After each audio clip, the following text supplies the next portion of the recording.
बहुत ही स्फूर्ति के साथ आगे बढ़ाने वाले डॉक्टर नीलकंठ तिवारी जी, स्वास्थ्य एवं परिवार कल्याण मंत्रालय के राज्य मंत्री और लोकप्रिय विधायक श्री अतुल गर्ग जी, महापौर श्रीमती आशा शर्मा जी,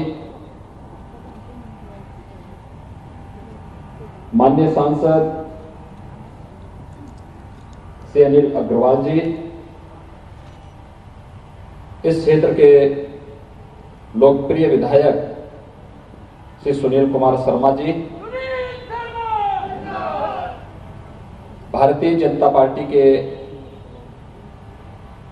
क्षेत्रीय अध्यक्ष श्रीमान मोहित बेनीवाल जी,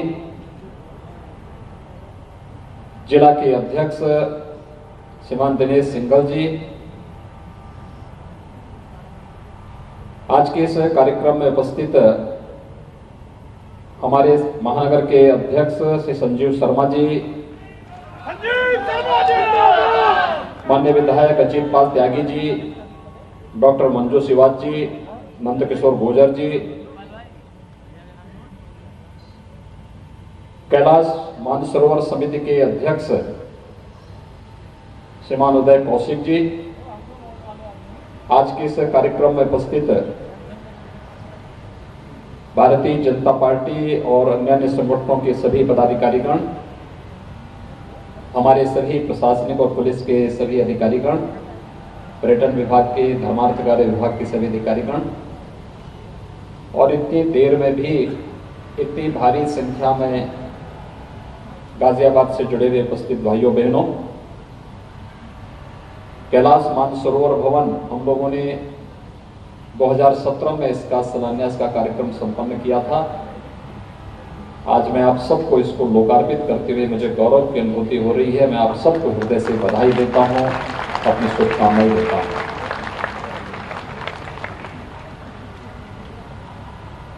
लोगों को यही तो चिढ़ है कि आखिर ये सब काम क्यों हो रहे हैं, और इसी चिढ़ के नाते, क्योंकि जो काम वर्षों वर्षों सदियों सदियों में नहीं हुए, आज वे हाथों हाथ उन सब कार्यों को होते हुए और सफलतापूर्वक क्रियान्वयन होते हुए जब देश देख रहा है तो देश प्रफुल्लित है। लेकिन जिन्हें भारत की प्रगति अच्छी नहीं लगती, जिन्हें भारत का विकास अच्छा नहीं लगता, भारत की खुशहाली अच्छी नहीं लगती, भारत के गांवों में, भारत के किसानों में, भारत के नौजवानों के चेहरे पर जिन्हें हंसी अच्छी नहीं लगती, उनकी दिन रात की नींद जहां पूरी तरह समाप्त हुई है, वहीं वह देश के खिलाफ फिर से षड्यंत्र रचने में लगे हुए हैं। भाइयों बहनों, यहां पर हम लोगों ने कैलाश मानसरोवर के इस भवन के लिए जब जनरल साहब ने, सुनील जी ने, यहाँ के हमारे अतुल जी ने, पूर्व महापौर अंशु जी ने और अन्य सभी यहाँ के हमारे जनप्रतिनिधियों ने जब ये मांग शासन के सम्मुख रखी और कैलाश मानसरोवर की यात्रा को शुभारंभ करने के लिए उस समय जब हम लोगों ने कार्यक्रम किया था कि नहीं, यात्रा में जाने वाले प्रत्येक श्रद्धालु की भी हम लोग देखभाल करेंगे, इस राशि को 50,000 से बढ़ाकर के 1 लाख करेंगे, तो उस समय बात हुई थी कि यहाँ पर एक भवन बनना भी चाहिए,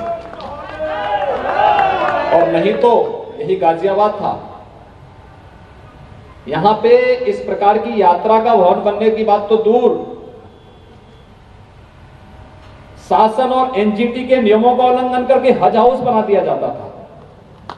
और कैलाश मानसरोवर के भवन की जब मांग उठती थी तो हर जमीन को विवादित कर दिया जाता था। भाइयों बहनों, हम लोगों ने तो इस जमीन की भी कीमत दी, और इस भूमि की कीमत देने के बाद यहां पर यह भव्य भवन उन सभी श्रद्धालु जनों के लिए बनाया है जो कैलाश मानसरोवर की यात्रा करना चाहते हैं, सिंधु दर्शन की यात्रा में जाना चाहते हैं, उत्तराखंड में बद्रीनाथ, केदारनाथ जी का, गंगोत्री और यमुनोत्री जी का दर्शन करने के लिए उस धाम की यात्रा में जाना चाहते हैं, और सभी के लिए यह भवन यहाँ पर उपलब्ध होगा, उनकी सेवा के लिए समर्पित होगा। और यही यहाँ के हमारे लोकप्रिय सांसद, केंद्रीय मंत्री जनरल वीके सिंह जी का, यहाँ के मान्य विधायक, यहाँ के सभी मान्य जनप्रतिनिधियों, संगठन के पदाधिकारियों की यही मंशा थी, और उसी मंशा के साथ आज इसको लोकार्पित करते हुए मुझे बहुत प्रसन्नता की अनुभूति हो रही है। मैं आप सबको हृदय से बधाई देता हूँ, शुभकामनाएं देता हूँ। भाइयों बहनों, यहाँ पर विकास की 30 परियोजनाओं का भी शिलान्यास और लोकार्पण का कार्यक्रम हो रहा है। लगभग 750 करोड़ रुपए की परियोजनाएं एक साथ यहाँ को मिल रही है। 132 करोड़ का तो ये भवन है, भवन जमीन सहित 132 करोड़ रुपए शासन ने इस पर खर्च किए हैं।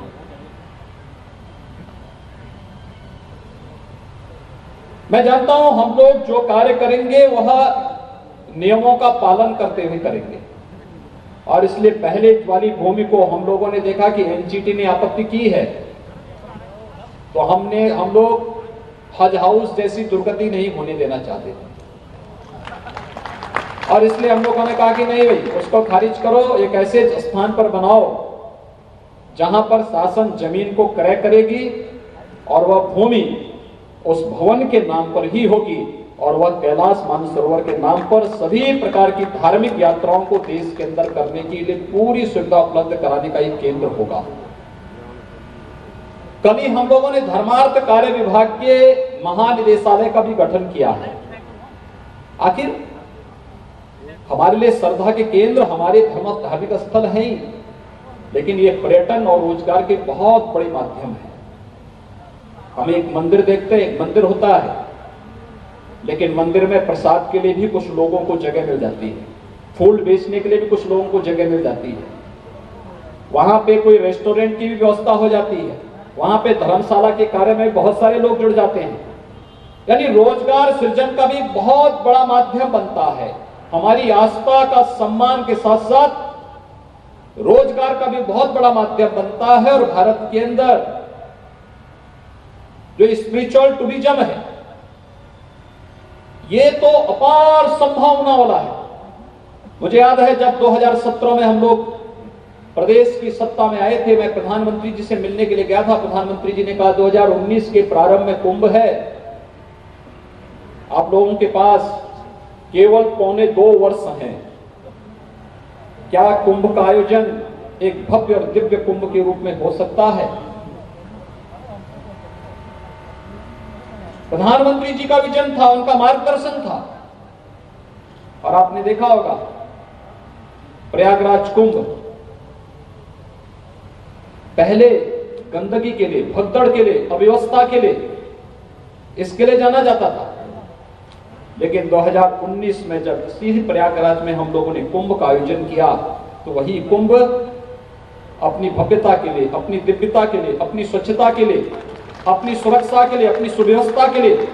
देश और दुनिया के लिए एक मानक बना। 24 करोड़ श्रद्धालु वहां पर उपस्थित हुए, दुनिया उमड़ पड़ी। और जब मैंने वहां के अलग अलग तबके के लोगों से जानकारी ली, नाविकों से जानकारी ली, वहां के व्यापारियों से जानकारी ली, रेस्टोरेंट और होटल संचालन करने वाले लोगों से जानकारी ली, वहां के गाइड थे, पंडित थे, इन सबसे मैं सबसे अलग अलग उन सबसे मैं मिला और मैंने सबसे जानकारी ली कि आखिर कुंभ से क्या कोई फायदा हुआ। उन्होंने कहा साहब ऐसा अद्भुत समागम और ऐसा अद्भुत कार्य हम लोगों ने न कभी देखा है, क्योंकि